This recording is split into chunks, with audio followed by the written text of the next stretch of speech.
le conseil aux entreprises sort définitivement la tête de l'eau. Les volumes d'activité sont d'abord revenus. Et pour cause, 3 moteurs traditionnels, croissance économique, investissement, dynamique entrepreneuriale, soutiennent à nouveau ensemble et fermement l'activité. Et c'est parti pour durer. Côté croissance, cela fait maintenant 1 an que l'économie française s'est calée sur un rythme proche, voire supérieur à 2%, ce qui n'était plus arrivé depuis près de 10 ans. Et la cadence sera maintenue en 2018. Une excellente nouvelle pour les cabinets de conseil en général et pour les cabinets d'expertise comptable et d'audit en particulier qui misent gros sur les activités de conseil. Côté investissement des entreprises, un nouveau cycle est clairement enclenché. En niveau, un sommet historique est même atteint. Et le poids de l'investissement des entreprises dans le PIB est en hausse, signe d'un effort particulièrement soutenu.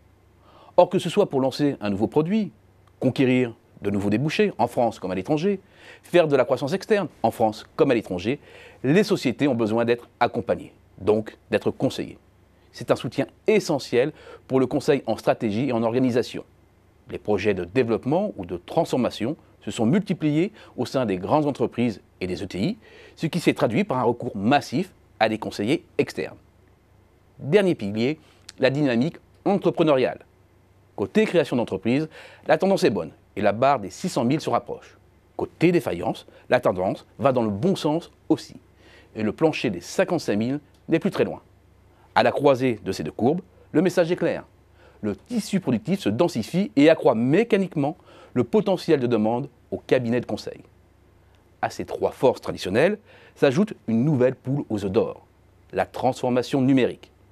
L'irruption du digital dans les organisations suppose des transformations organisationnelles majeures, synonyme de besoins importants en matière de conseil et d'accompagnement, et cela à tous les niveaux de l'entreprise.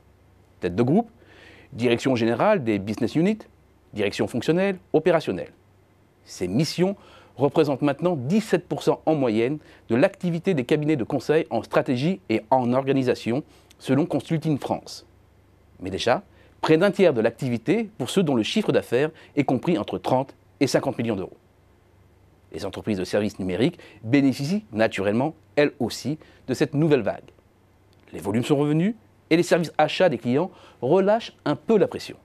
En d'autres termes, les hausses de prix passent un peu mieux, comme le montre l'évolution des soldes d'opinion des chefs d'entreprise, des services spécialisés, scientifiques et techniques qui intègrent l'ensemble des activités de conseil.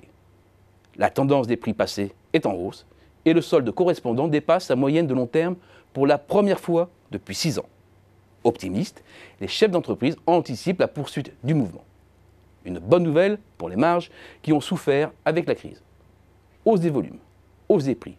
Les 2 moteurs sont allumés et la croissance apparaît solide. Une configuration idéale pour les cabinets pour entamer sereinement leur propre reconfiguration liée à l'irruption numérique.